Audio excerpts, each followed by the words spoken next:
Hello दोस्तों, आज हम अपने पार्ट्स ऑफ स्पीच का 8वां यानी कि 8th पार्ट हम करने जा रहे हैं। इसका लास्ट पार्ट रह रहा है हमारा इंटरजेक्शन, जो कि बहुत ही इजी है और बहुत ही छोटा सा टॉपिक है, लेकिन ये समझना हमारे लिए बहुत ही जरूरी है। इससे पहले हमने इसके 7 जो पार्ट्स हैं वो सारे कर लिए हैं: noun, pronoun, verb, adverb, adjective, preposition, conjunction and this interjection was pending, so today we will complete it. So as usual सबसे पहले हम इसकी डेफिनेशन करेंगे। डेफिनेशन से हमें काफी कुछ पता चलता है। An interjection is a word used to express some sudden feelings. अब ये feelings बताता है, clear? And then strong emotions. हमारे जो भाव हैं, हमारे बात करने का जो लहजा है, तरीका है, हमारे इमोशंस उस बात में कितने छुपे हुए हैं और वो कौन सा इमोशन है। देखो, ह्यूमन बीइंग में there are number of emotions, right? So we have to express them by different kind of words, so that words are the interjections only, clear? So it can come anywhere in the sentence and takes exclamation mark with it, right?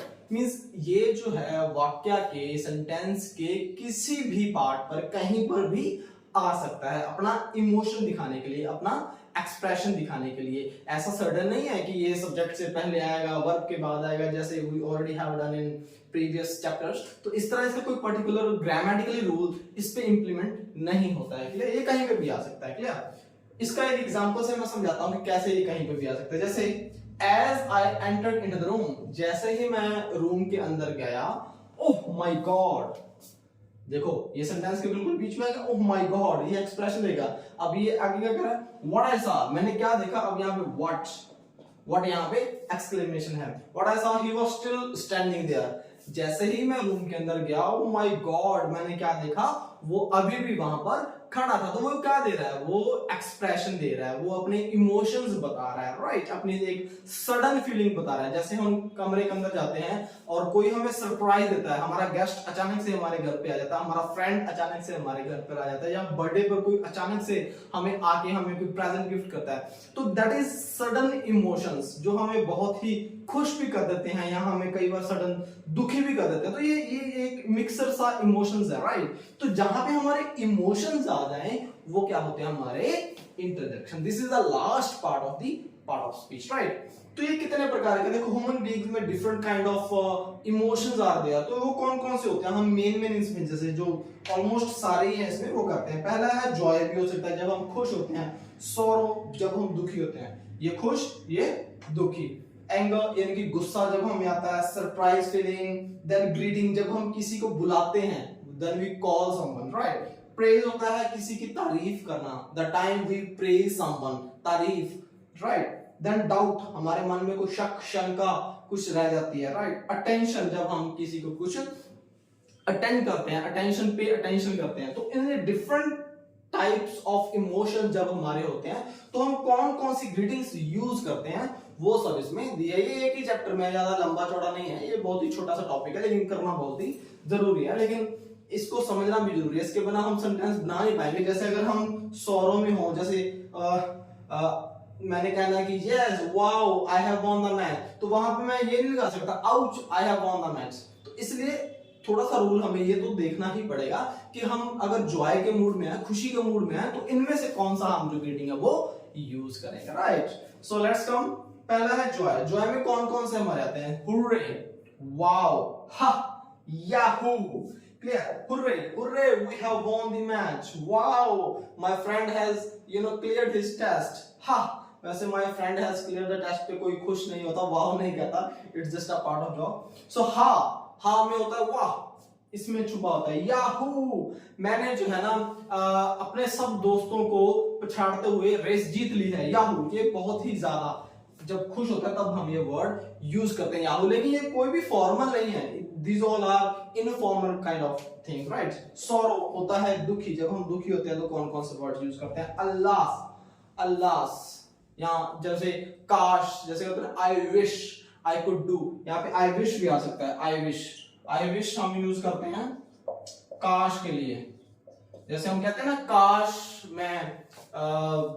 काश मैंने MBA की होती, या काश मैंने doctorate की होती। तो काश, जब हम काश यूज करते हैं तो हम क्या यूज करते हैं? I wish, right? इसको भी आपने याद रखना है। देन आउच, जब आपको कुछ हल्की सी चोट महसूस हो, आउच, मुझे ये नहीं करना चाहिए था, राइट। उप्स, उप्स भी कुछ ऐसी ही भावना होती है जब हम कुछ जो है ना हमारा हमें कुछ एहसास होता है हल्का सा, ओच मैं तो भूल गया, या आप अपना मोबाइल कहीं भूल गए, oops I forgot my phone. तो हल्की, ज्यादा स्ट्रांग नहीं है, ज्यादा स्ट्रांग के लिए आप लास्ट यूज करोगे, कम के लिए उप्स यूज करोगे। यही थोड़ी सी इनकी डिग्री का ही डिफरेंस रहता है और कोई ज्यादा डिफरेंस इसमें नहीं रहता। Oh no, I could not get my cards back. What? You have gone? क्या तुम चले गए? How it possible? तो ये किसकी है? सौरव की, एंगर की। How dare you हम यूज करते हैं ना, how लगा के। Then it is surprise. Surprise होता है चौंक जाना।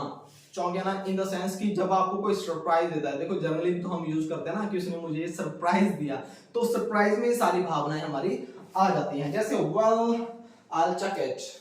Wow, what a game, what a beautiful flower, what a beautiful city। तो what लगा के, तो ये बहुत ही हमारा कॉमन और मेन और स्ट्रॉन्ग जो है ना इंटरजेक्शन है, इसको ध्यान रखना है। वो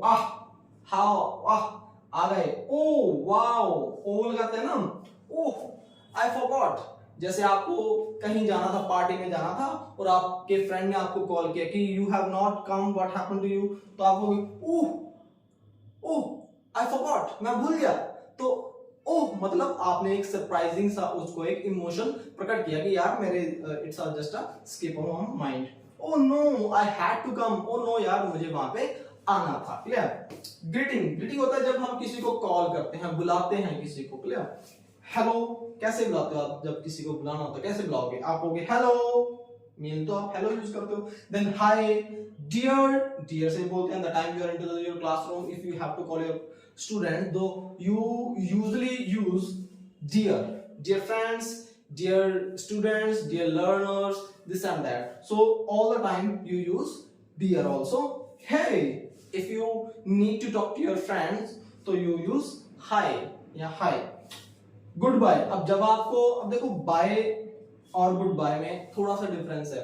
बाय होता है जब हम आज मिले, आज हमने बाय कर दिया और कल फिर से हमने मिलना है. जैसे स्कूल से छुट्टी हुई, फ्रेंड्स को बाय किया, कल फिर मिल लिए, तो वहां पे हम यूज करेंगे बाय. लेकिन अगर गुड बाय यूज कर रहे हैं तो गुड बाय का मतलब होता है अलविदा, यानी कि कभी ना मिलना. तो गुड बाय आप उसी से कहोगे जिससे आपको इन फ्यूचर कभी नहीं मिलना हो, कि हाँ पता अब मैं जा रहा हूँ 5-7 साल के लिए, 10 साल के लिए जा रहा हूँ, या हो सकता है कहीं ऐसा जगह जा रहा हूँ जहाँ पे मैं आपको दोबारा ना मिल पाऊं, तो वहां पे हम गुड बाय यूज करते हैं. तो गुड बाय बहुत ही रेयरेस्ट यूज होता है. मे गॉड ब्लेस कि किसी को गुड बाय बोलने की जरूरत ना पड़े, कभी अलविदा ना कहना. तो अलविदा आपको कभी भी नहीं कहना, आपको बाय आप कहते हो तो बाय का मतलब है कि आप फिलहाल के लिए आप डिस्कनेक्ट हो रहे हो, लेकिन you will reconnect them with in future. तो गुड बाय और बाय में ये डिफरेंस है, ध्यान रखिएगा. प्रेज होता है किसी की तारीफ करना. क्लियर. ब्रेव बहादुरी, ब्रिलियंट बहुत ही अच्छा, आई हैड डन इट.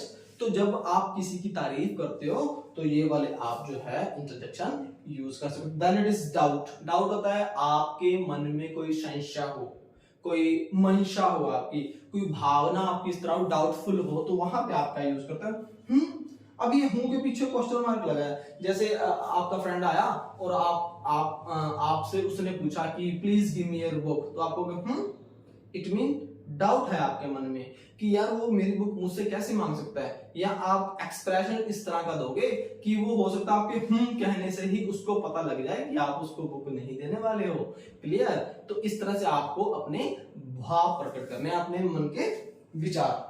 या एंड देन डाउट हम भी इसके पीछे भी क्वेश्चन मार्क होता है. जैसे मतलब इसका मतलब आप उससे कुछ क्वेश्चन पूछ रहे हो. तो the time you converse with someone, the time you are talking with someone, at that time you use only. in written में भी ये यूज होते हैं, लेकिन बहुत ही रेयरेस्ट होते हैं, इनफॉर्मल में ही ज्यादातर यूज होते हैं. देन अटेंशन, जब आपको अटेंशन पे करनी है. जैसे आप क्लास में गए, आपके स्टूडेंट्स बैठे हैं, तो आप उनको बोलोगे listen everyone, look at me. तो आप क्या कर रहे हो, उनमें अटेंशन पे कर रहे हो, यानी कि आप मेरी तरफ अटेंशन पे कीजिए. लास्ट में ये अब देखो बोला नहीं जाता, ना ही ये लिखा जाएगा कहीं पे. अब मान के चलिए कोई राइटिंग आपका लेटर पढ़ रहा है, तो वहां पे थोड़ी आप लिखोगे, नहीं लिखोगे ना. क्यों? क्योंकि वो पढ़ रहा है तो obviously he is paying attention. तो that it was my just meaning कि the time you are talking with someone at that time you use interjections. Otherwise in written there is rarest feelings of such kind of interjections. इनकी सिर्फ एक ही विशेषता रहती है कि जब आप इसको लिखते हो तो एंड में आपके एक्सक्लेमेशन जो है मार्क वो हमेशा रहेगा, एक्सक्लेमेशन, ये वाला एक्सक्लेमेशन मार्क हमेशा ही आपका रहेगा। ये शो करेगा कि आप में एक्सक्लेमेशन है, क्वेश्चन मार्क नहीं आएगा। जैसे यहाँ पे दिया था क्वेश्चन मार्क नहीं आएगा, एक्सक्लेमेशन ही वहां पे आएगा। लेकिन जब आप को क्वेश्चन मार्क की टाइप से पूछ रहे हैं then you can put question mark over there, otherwise आप इसको एक्सक्लेमेशन से ही चलोगे। तो ये कोई लंबा चौड़ा टॉपिक नहीं है, बहुत ही छोटा सा टॉपिक है, लेकिन जरूरी था करने के लिए। तो आई होप कि आपको ये समझ आया होगा। अगर कुछ नहीं समझ आया है तो आप कमेंट सेक्शन में लिखिए, definitely I will reply your comments. और अगर आपने मेरी प्रीवियस क्लासेस नहीं देखी हैं तो गो थ्रू, और वहां पे मैंने बिल्कुल बिगिनिंग से करवाया हुआ है, जैसे ग्रामर होती क्या है, भाषा क्या होती है, व्हाट इज लैंग्वेज, अल्फाबेट क्या होते हैं, लेटर्स क्या होते हैं, डिफरेंस क्या होता है उनमें। तो ये छोटे छोटे टॉपिक जो होते हैं ना, ये मजबूत बनाते हैं हमारी ग्रामर के बेस को, पिलर को। तो मैंने बिल्कुल रूट से करवाया हुआ है आपको, कि जो बिल्कुल भी ग्रामर के बारे में नहीं जानते उनको पूरी नॉलेज हो कि ग्रामर है क्या, इसकी जरूरत क्या है लैंग्वेज में, ताकि आपकी नींव मजबूत हो तो आगे जाके जो बड़े बड़े कंसेप्ट भी आएंगे तो आप उसको इजीली सॉल्व कर पाओगे। मेरी जो इंग्लिश की क्लासेस है वो 6 to 12th क्लास के लेवल तक रहती हैं, ताकि 6 to 12th में पढ़ने वाले बच्चों के सबके ग्रामर समझ में आ सके। मैं किसी एक लेवल में नहीं वीडियो बनाता कि मैं सिर्फ 6 को पढ़ाऊंगा या 7th को पढ़ाऊंगा, नहीं। मैं जो मेरे पढ़ाने का जो मेथड्स है वो मेरा फोकस ये रहता है कि हर लेवल का बच्चा, चाहे वो 6 में है, 7th में है, 8th में है, 9th में, 10th, 11th, 12th का बच्चा जो है वो इस चीज को आसानी से समझ सके, right. So if you have not watched my video, go through that and check out my previous videos. So enough for today. Thanks for watching my video. If you like the video, like it and share my video. Also subscribe the channel for more informations. Thanks a lot. Jai Hind, Jai Bharat.